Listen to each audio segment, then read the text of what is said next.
Bonjour et bienvenue dans un nouvel épisode du podcast Redevenir Soi. Aujourd'hui, on est dans un nouvel épisode d'une interview inspirante qu'on a déjà fait avec plusieurs coachés et autres femmes. Et aujourd'hui, on est avec Juliette qui a fait le coaching Redevenir Soi slash un coaching sur le couple et l'amour. On a remis ça à jour. Est-ce que Juliette, tu peux te présenter? Bonjour, moi c'est Juliette, j'ai 26 ans, je suis en formation pour devenir psychopraticienne et voilà, et j'avais des problèmes avec l'amour. Donc mes valeurs hautes sont la connexion avec les gens. Je suis quelqu'un qui est Mhm. très dans l'interaction avec les personnes et qui a besoin d'être au quotidien avec des gens et d'avoir des conversations profondes avec les gens et c'est vraiment ce qui me stimule et me rend heureuse. Ouais. Ensuite, c'est l'authenticité qui va un peu de pair du coup, parce que c'est compliqué d'être connecté Mhm. avec quelqu'un qui est pas authentique, enfin en tout cas c'est pas très intéressant. La troisième, c'était le bonheur. Oui, Mhm. c'était le bonheur. Parce que enfin, ça me paraît évident pour moi d'avoir le bonheur en valeur haute mais je Mhm. me suis rendu compte que c'était pas, ça l'était pas pour tout le monde, donc Mhm. voilà. Du coup, c'est un peu mon Superbe. trio gagnant pour mener ma vie. Connexion, authenticité et bonheur. C'est un bon trio. Alors, vu que tu t'es présentée, je vais en profiter pour me représenter. Je m'appelle toujours Déborah Campaya et je suis coach en émotion et coach business. J'aide principalement les entrepreneuses ou les âmes d'entrepreneuses qui ont envie d'aller au stade d'après dans leur vie en se libérant notamment de schémas d'autosabotage, de schémas de syndrome de l'imposteur. Et dans quelques rares cas, je fais une petite exception, genre Juliette. Et on va voir d'autres choses, même s'il y a des liens avec des schémas limitants et d'autosabotage. Hein. On soit d'accord, c'est juste dans d'autres domaines de vie, quoi. Comme pour ton cas, l'amour, mais pas que.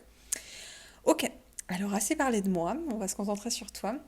J'ai bien envie que tu nous présentes un peu où est-ce que tu en étais dans ta vie avant le coaching, qu'est-ce que tu avais comme problématique, comment ça se passait dans différents domaines de vie. Mais alors moi, avant de commencer le coaching, donc je l'ai commencé en octobre de l'année dernière, mais j'ai Mhm. pris la 2020. décision à la fin de l'été, il me semble, c'était en août. Et en fait, j'avais déjà entamé ma reconversion professionnelle pour être psychopraticienne. Et donc, Mhm. après, à la suite d'une thérapie que j'avais faite, qui s'était portée essentiellement sur mes relations amicales, un peu amoureuses, mais quand même pas mal amicales, et Mhm. ma situation professionnelle.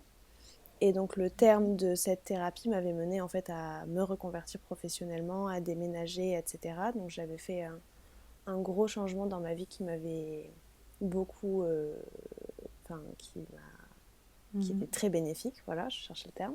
Mhm. Et j'allais commencer en septembre ma formation du coup pour être psychopraticienne et évidemment quand on se destine à être professionnel de la santé mentale, il faut faire un gros travail sur soi. Donc j'avais déjà fait une thérapie mais qui était évidemment pas, pas complète et je cherchais à continuer en fait le travail sur moi-même. Au début, j'étais pas du tout partie sur un coaching, mais ça faisait Mhm. 2 ans que je te suivais sur Instagram et j'aimais beaucoup ce que tu faisais. Et j'avais fait un petit bilan dans ma tête en me disant bon ben pour l'instant ma situation familiale, même si j'en ai pas trop parlé encore, ça va. Mes relations amicales, j'ai trouvé un super équilibre et je m'y sens hyper bien. Mon travail, ben, j'ai fait ma reconversion et ça me plaît énormément et je me sens à ma place. Mais par contre, mes relations amoureuses puent toujours autant du cul. Enfin, vraiment, j'étais vraiment en train de me dire, ça, c'est vraiment le point, ça va pas du tout. Et parce que j'avais vécu une rupture difficile, etc. Et j'avais rencontré deux, trois mecs, mais qui étaient vraiment pas, c'était vraiment pas folichon. Et je m'étais dit, ben, ce serait en fait intéressant de travailler ce domaine-là en particulier. Et c'était une période où tu en parlais un petit peu dans tes stories ou Mhm. quoi. Enfin, et j'étais là, c'est sympa ce qu'elle dit, Déborah. Elle dit des trucs, je me reconnais dedans et tout. Et après, je me suis dit, bon, j'ai envie de parler de ce sujet-là. Et du coup, je me posais la question de qu'est-ce que je veux. J'étais, est-ce que je veux faire une thérapie ou quoi? Et je me suis dit, ben, va vers quelque chose de complètement différent de ce à quoi tu es formé. Comme ça, tu verras d'autres méthodes et ça pourra avoir un intérêt dans ton travail. Et après, moi, l'une des questions très centrales dans mon rapport à l'amour et à mes relations amoureuses, c'était mes convictions féministes. Et j'avais besoin en fait de parler de mes convictions féministes avec quelqu'un qui me comprenait et à qui je n'allais pas devoir expliquer et dérouler toute la théorie féministe pour lui faire comprendre mes zones de blocage et mes interrogations par rapport à moi, ma vie personnelle.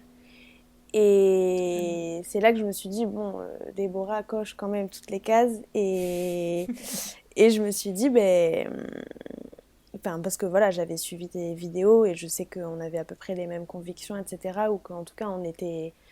Enfin, que le bagage intellectuel féministe, tu l'avais. Et j'avais besoin d'avoir quelqu'un qui comprenne ça et qui ne trouve pas mes propos absurdes quand j'avais des positions assez Ouais, radicales féministes. Je voulais quelqu'un qui ouais, n'essaye pas de remettre en question mes convictions, mais qui m'apprenne à bien vivre avec mes convictions et à développer mon champ des possibles sans toucher à ma colère féministe que j'avais pas du tout envie de quitter en fait, mais qui ouais. pouvait entacher certaines parties de ma vie. Et donc c'est comme ça que j'ai fait une session stratégique avec toi. Ouais. Et, et voilà, j'ai fait ma session stratégique en me disant, ah ouais, je me souviens, je sais pas si je te l'ai déjà dit ça, mais je m'étais dit, au De début j'étais quoi? là, ouais, le coaching, je sais pas trop ce que c'est, est-ce que c'est vraiment efficace et tout, j'étais pas convaincue.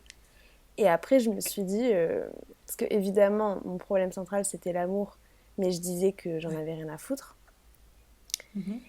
Et Mais j'étais non. là, au pire, c'est pas grave, ça marche pas le coaching, c'est pas grave, c'est sur l'amour, c'est pas important. Donc, je m'étais dit ça. Et bon, au final, ça s'est avéré complètement faux. Et je me souviens très bien de cette session stratégique où donc ça se passe via Zoom. Et ce qu'on ne sait pas forcément, c'est que tu as un Google Doc et qu'en fait, tu écris tout Ouais, ce qu'on dit, en fait. C'est comme ouais, si on ouais. voyait en direct les notes que la Tes psy était en pensées. train de Ouais, prendre, quoi. Et c'est ça. donc, je commence à parler. Là, elle avait duré quasiment 1 heure, je crois, cette Ouais, session ouais. Je stratégique, pense même un peu plus en vrai. même un Ouais. peu plus.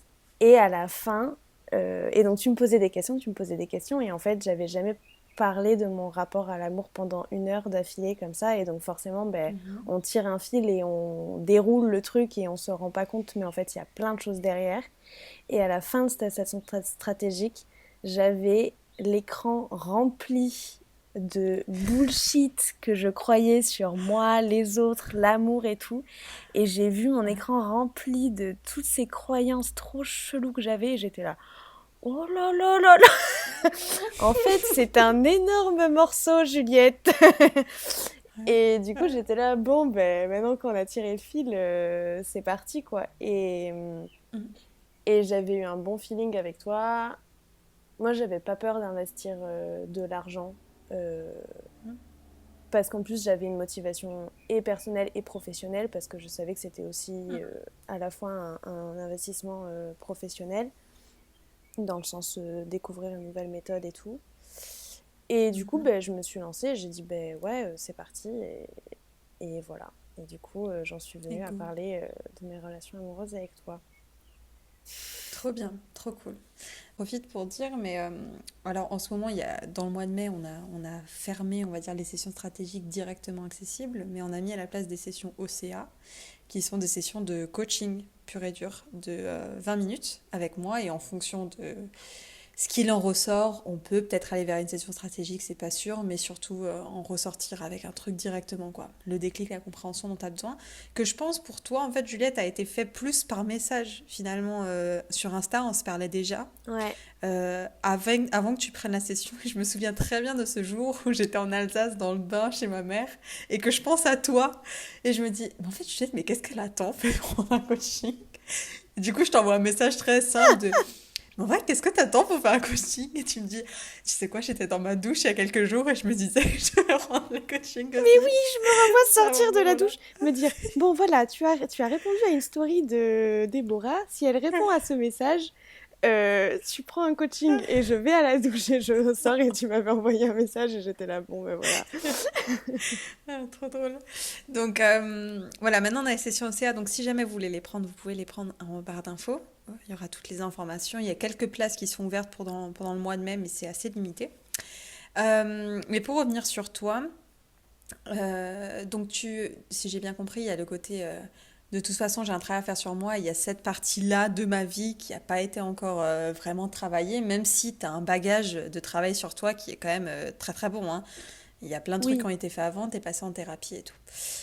Et je trouve que ça fait vraiment sens que tu parles du lien avec le féminisme, dans le sens qu'en plus, là, t'es clairement dans le rapport à l'homme en fait, quand tu parles de relations amoureuses hétérosexuelles. Euh, c'est sûr que le bagage féministe, faut le prendre en compte, sans non plus remettre en question tes convictions, parce que t'as le droit d'avoir tes convictions, quoi. Moi, j'ai adoré ça.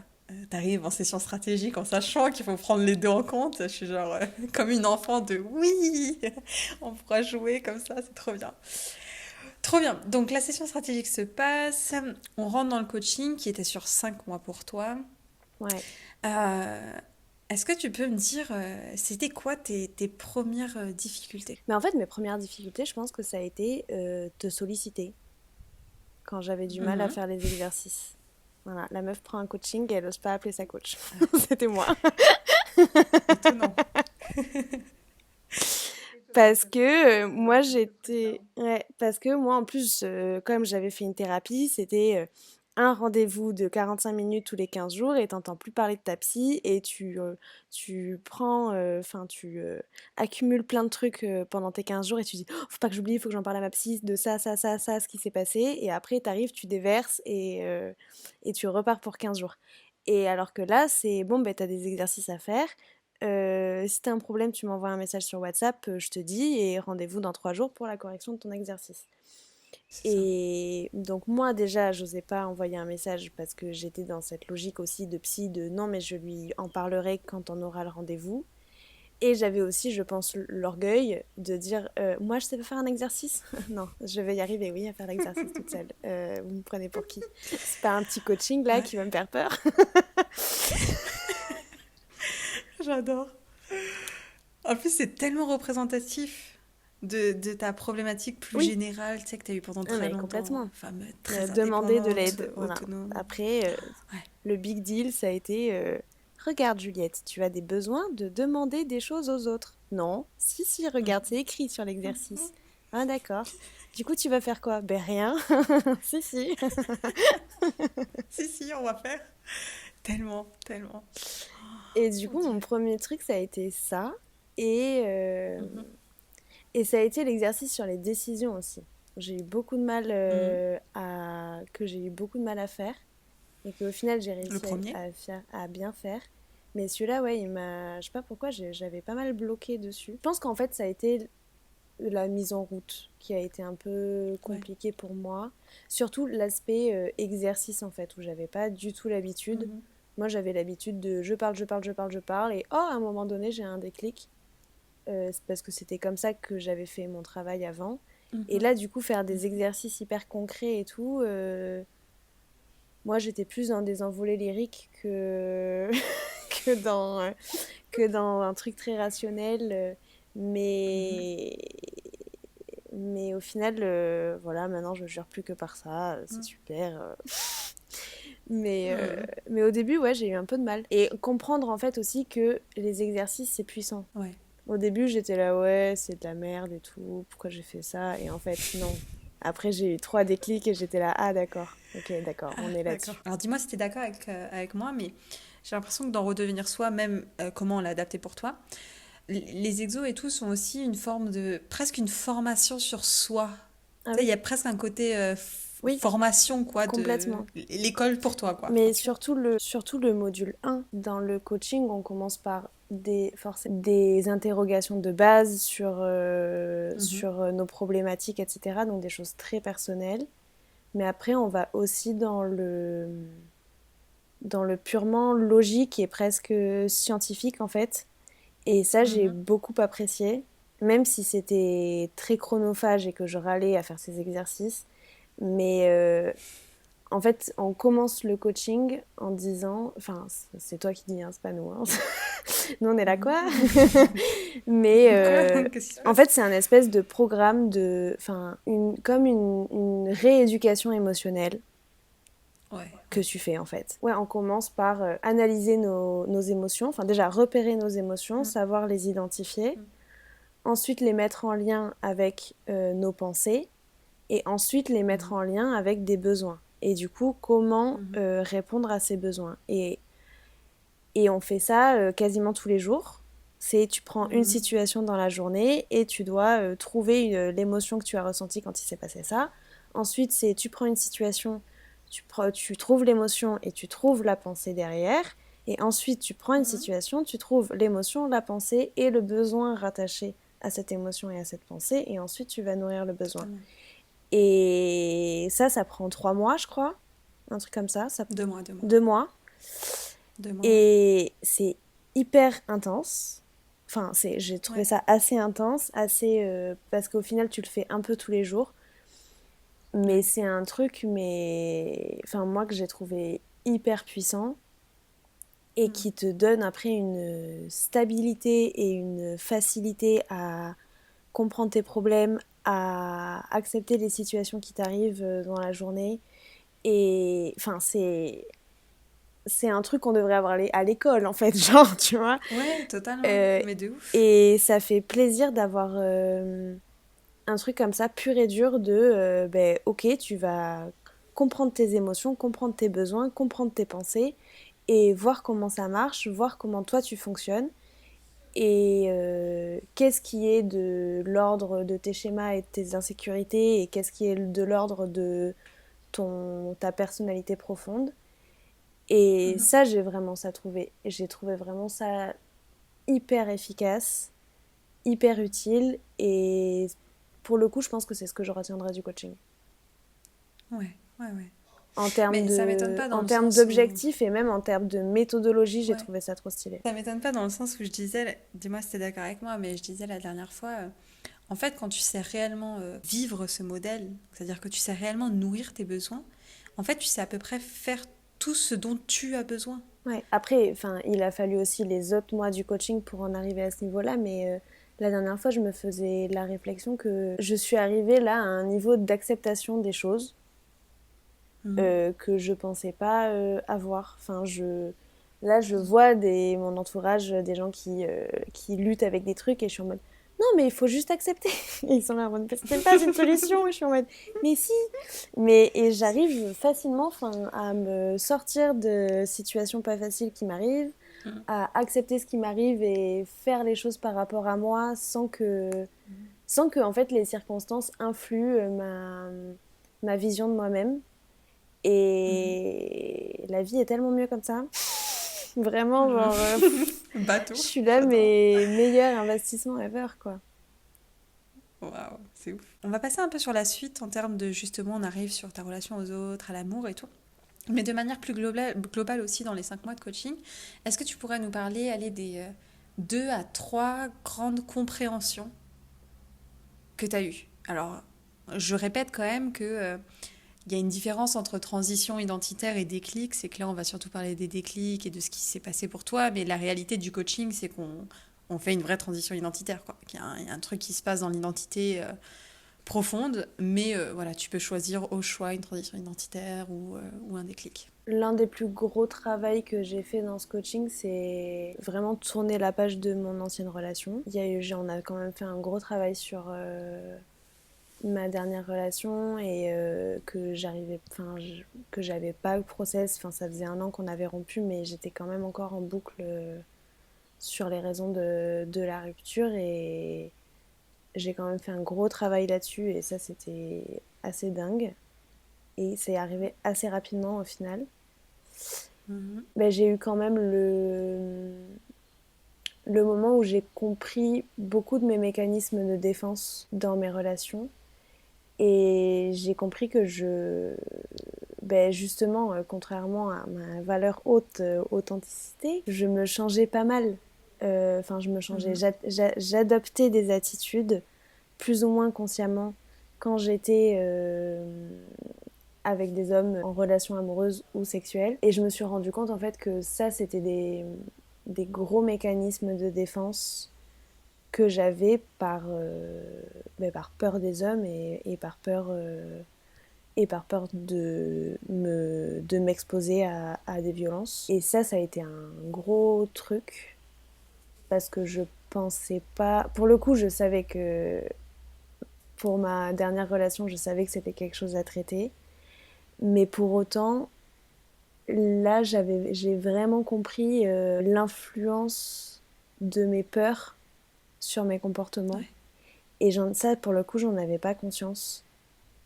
Et c'était lié à des traumatismes que j'ai vécus mais il y a bien 10 ans maintenant, que je Mhm. pensais avoir réglé et avoir process. Et en fait, il restait certains résidus que j'avais pas du tout identifiés et que j'ai réussi à identifier en 5 minutes avec un exercice, je me souviens, en coaching de groupe.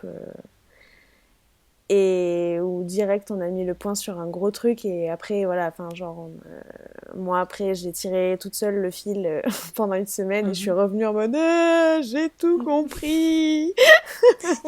En fait c'est ça. Tellement. Et je me souviens très bien, on était en décembre, janvier je crois, début Mhm. janvier, je me souviens d'un rendez-vous où pour le coup ben là la question du féminisme a été abordée de façon Ouais. très assez profonde sur ben voilà, la peur de violence, la peur du viol, etc. Et comment tu arrives à vivre avec cette peur, sachant tout ce Mhm. que tu sais parce que tu es féministe et que tu t'es intéressée à la question Mhm. et que tu sais à quel point Mhm. c'est des choses qui sont présentes dans les relations hétéros. Et ben, comment tu fais pour être sereine en voulant avoir de nouvelles relations avec des Mhm. hommes. Et là, je me souviens très bien de m'être dit, c'était cette conversation que j'avais besoin d'avoir. Et je suis très contente d'avoir choisi Déborah parce que je pense qu'il y avait beaucoup de psy ou de thérapeutes auxquels j'aurais parlé qui n'auraient pas saisi et avec qui j'aurais pas Mhm. pu vraiment avoir un échange profond et structuré Ouais. sur ce qui, moi, me tourmentait. Et voilà, du coup, à ce moment-là, j'étais vraiment Ouais. contente d'avoir choisi un coaching, pas forcément un coaching, mais d'avoir choisi toi, en fait, parce que Ouais. je savais que mes convictions allaient être respectées et que c'était des cheminements aussi que tu avais eu toi-même. Donc, Ouais. En plus. Je pense que pour que les personnes puissent se reconnaître, ce serait peut-être intéressant de, si tu as envie, hein, il n'y a aucune obligation, si tu as envie de parler d'un mécanisme concret que tu mettais en place et qui, peut-être sans t'en rendre compte, et puis tu l'as compris, et du coup, tu as pu le changer. je me souviens d'un exercice où j'avais dû remplir un tableau Ouais, sur quelles étaient les qualités que je cherchais chez quelqu'un. Et il y ouais. avait donc le respect, le soutien, et ensuite, ouais, par exemple, il y avait le respect. Et du coup, deuxième colonne, ok, qu'est-ce que tu fais pour attirer... En fait, non, c'était pas ça. C'était pas qu'est-ce que tu fais pour attirer quelqu'un qui est respectueux, justement. Moi, c'était qu'est-ce que je dois faire pour que la personne en face me respecte. Et donc, j'avais des comportements Mhm. particuliers. Par exemple, lui faire un petit peu peur. Bonhomme, la meuf, j'adore. De le dominer un petit peu pour qu'il ferme sa gueule, tu vois. Et du coup, troisième colonne, c'était la troisième colonne, la bonne réponse. Parce que c'était pas ça la bonne réponse. Ouais, Moi, j'étais là, ah bon, bah si, ouais. ça marche bien. Hein. Et la bonne réponse, c'était en fait justement pas qu'est-ce que tu dois faire pour que le mec en face te respecte, mais tout simplement choisir un mec respectueux de base, et comme ça, tu n'as pas à Voilà. adapter ton comportement. Et en fait, en partant de là, j'ai eu plein d'autres exemples qui montraient que je mettais la charge en fait, du côté sain de la relation sur mes comportements, charge mentale, Mhm. alors que on pourrait en fait choisir quelqu'un de sain à la base. Et oui. Et je voulais en fait pas m'avouer que c'était par peur et qu'en fait j'étais complètement flippée Mhm. de ce qui pouvait potentiellement m'arriver dans des relations. Et ça a été un gros truc Mhm. d'acceptation en fait. Et aussi d'acceptation Mhm. de... Enfin voilà, on avait fait un travail identitaire où il y avait un peu la Juliette romantique VS la Juliette féministe. Enfin, pas forcément Mhm. VS, mais ouais, où moi j'étais là, non mais il faut être forte, nanana, on n'a pas peur, de toute façon c'est les connards.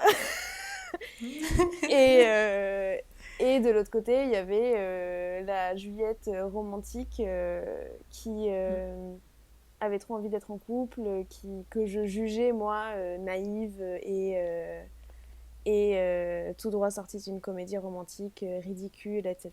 Ouais. Et, euh, et en fait, ben, il a fallu que je valorise cette part de moi et que je l'accepte, en fait. Et ça, pour le coup, c'était un droit que je ne m'autorisais pas. Parce que pour moi, être naïve, romantique et attendre que le prince charmant débarque, ben, c'était vrai. C'était en fait être vulnérable et donc être Ouais. une proie facile pour des agresseurs. Et ça a été tout un travail de comprendre que j'avais droit d'être naïve et j'avais droit d'être romantique et de croire en l'amour et que c'était pas ça qui allait m'exposer à des personnes nocives et à des mecs Totalement. néfastes. C'est vrai que tu as eu un travail sur plusieurs identités, la Juliette romantique, la Juliette féministe, aussi la suiveuse, la leaduse. Voilà, toutes ces choses-là qu'on a fait, Ouais. ça Oui, porte ses fruits, quoi. c'est vrai qu'il y Ça avait se tout voit et ce ça... truc de leaduse, Ouais. suiveuse Et et puis aussi de de... totalement autonome et indépendante, la Oui, meuf voilà, éternelle célibataire c'est aussi, on ça. avait. Ouais, ouais, Il y en a des identités. c'est vrai, il y en avait, mais ça se reliait au final parce que j'avais C'est ça. cette conviction impossible et enfin absolue et cette volonté absolue d'être complètement autonome, de n'avoir besoin de personne Ouais. et blablabla. Et en fait, c'était complètement un truc un mécanisme de défense de j'ai besoin de personne, Ouais. donc je ne suis dépendante de personne, donc donc je ne me ferai pas avoir puisque Oui. le, Tu le, t'exposes pas au je risque. m'expose pas. Et sauf qu'en fait, j'ai besoin des autres, j'ai droit d'avoir l'aide des autres et j'ai droit de me reposer sur les autres.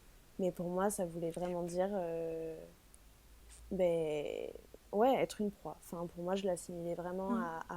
à une position de mise en danger Mhm. dans la société dans laquelle on vit. Et tout le travail, ça a été de reprendre confiance en moi, de m'estimer et de me dire que c'est pas parce que je me mettais en position de vulnérabilité que je perdais ma clairvoyance et mon état d'esprit. Exact.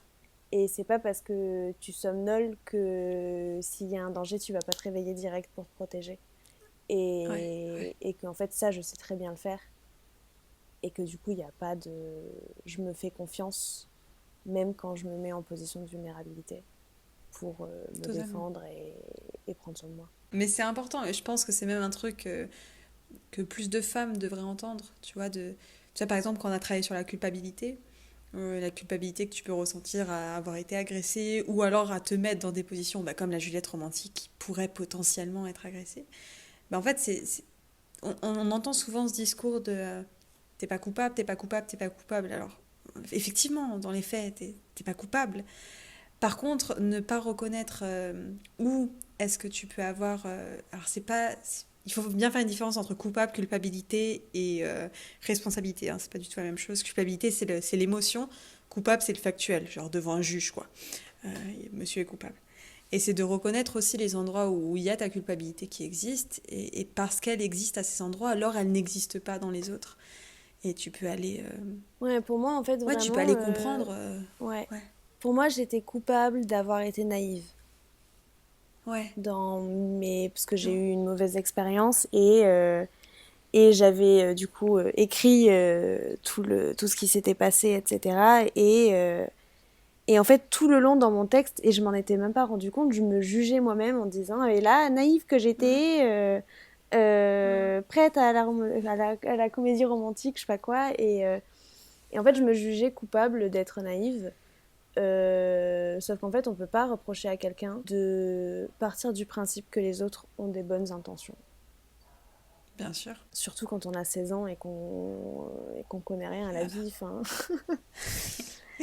c'était le dernier, ouais, la dernière strate de culpabilité que j'avais pas encore dégoupillée, Mm, qui était mm, pardonner ma naïveté et la valoriser en fait, parce que pour moi c'était vraiment là où mhm. j'avais fauté et c'était ma naïveté qui avait fait que je m'étais mis dans la merde.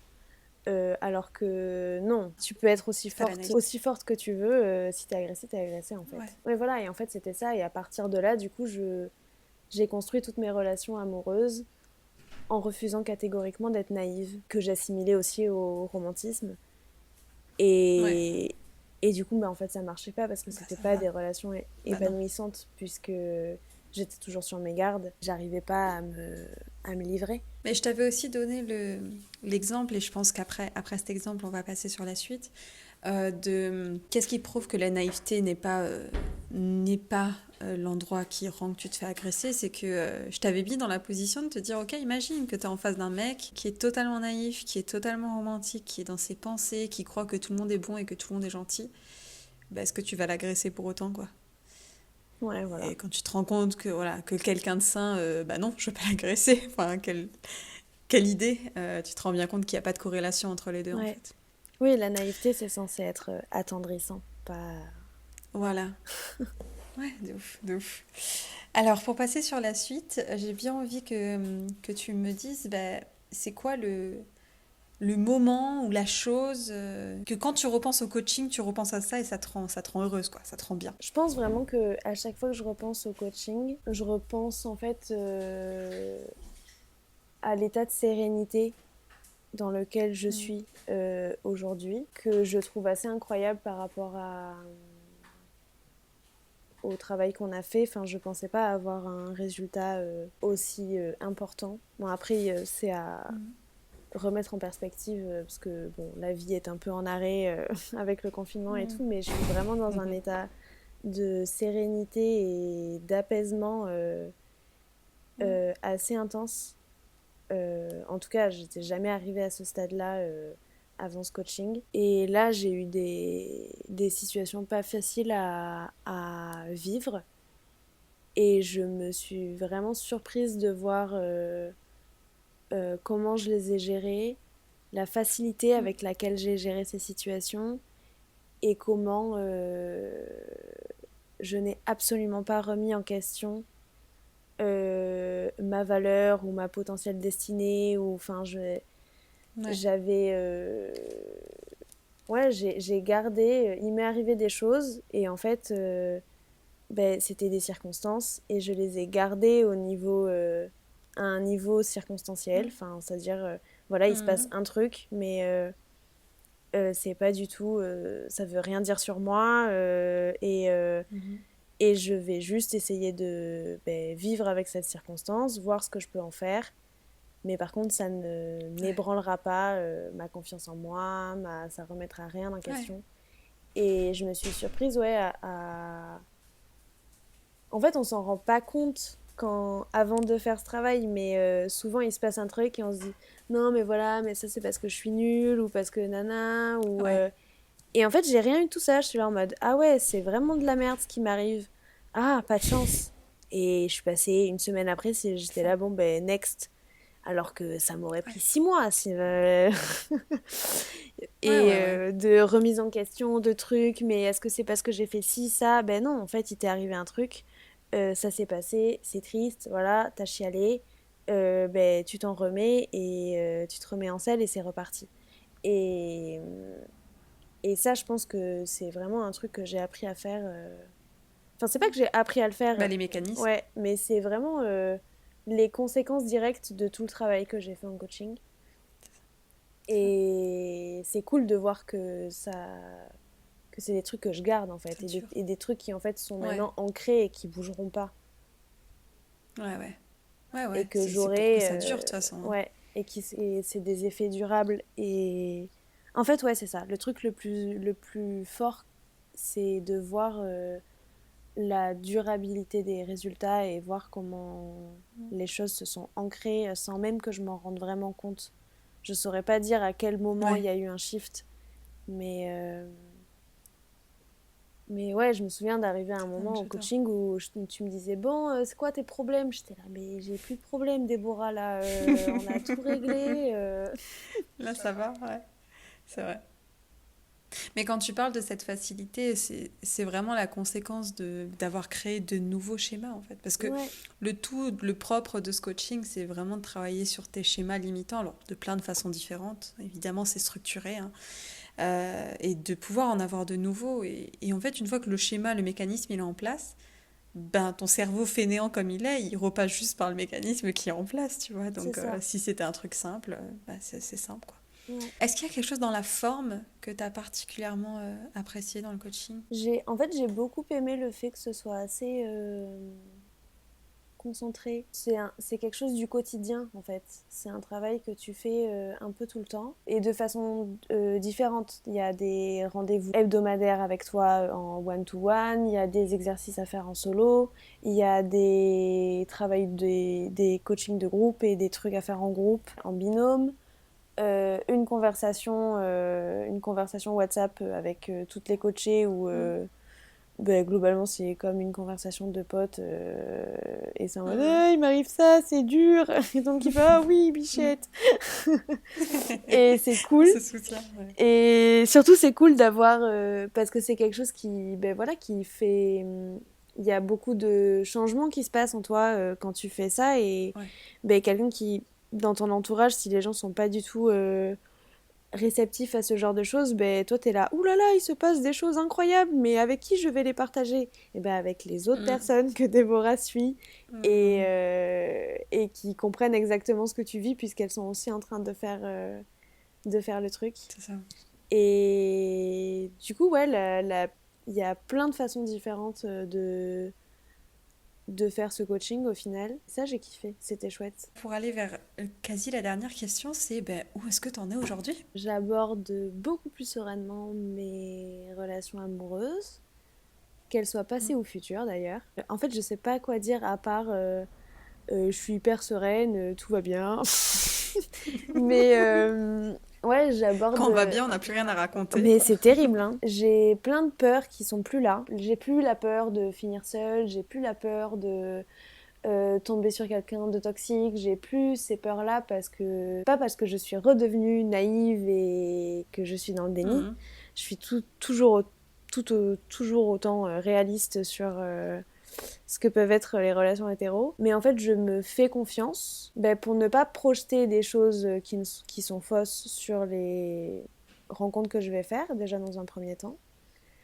Je me fais aussi confiance pour repérer les red flags, comme on dit, et flairer ce Mm. qui va pas et me barrer au moindre red Ouais. flag que je sens parce que je fais confiance à mon intuition. Je me trouve plus ouverte au final à la rencontre parce que bah, comme je me fais confiance pour aborder tous les cas de figure qui peuvent Ouais.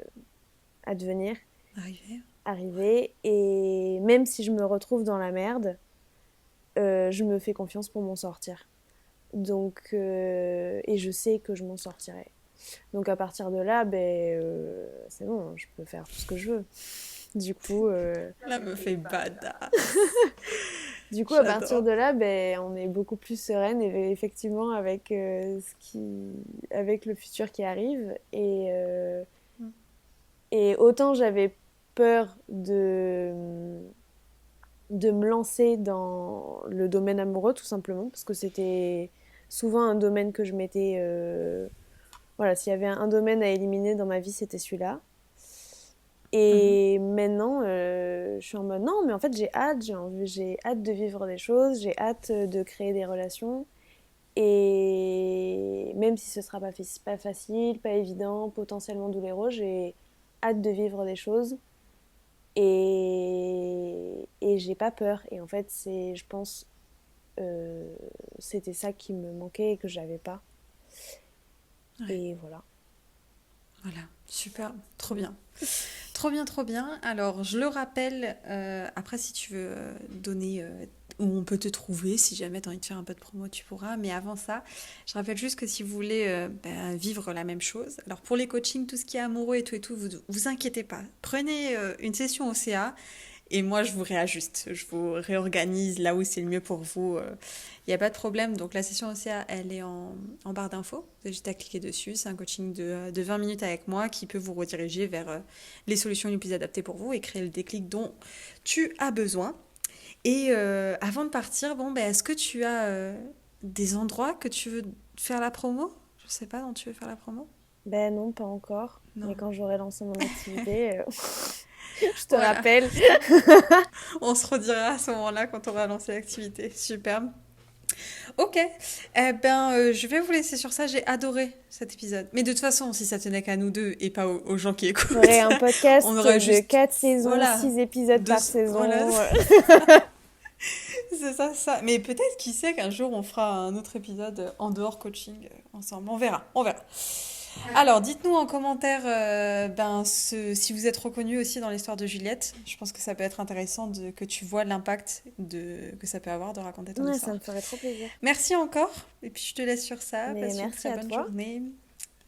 Bye bye.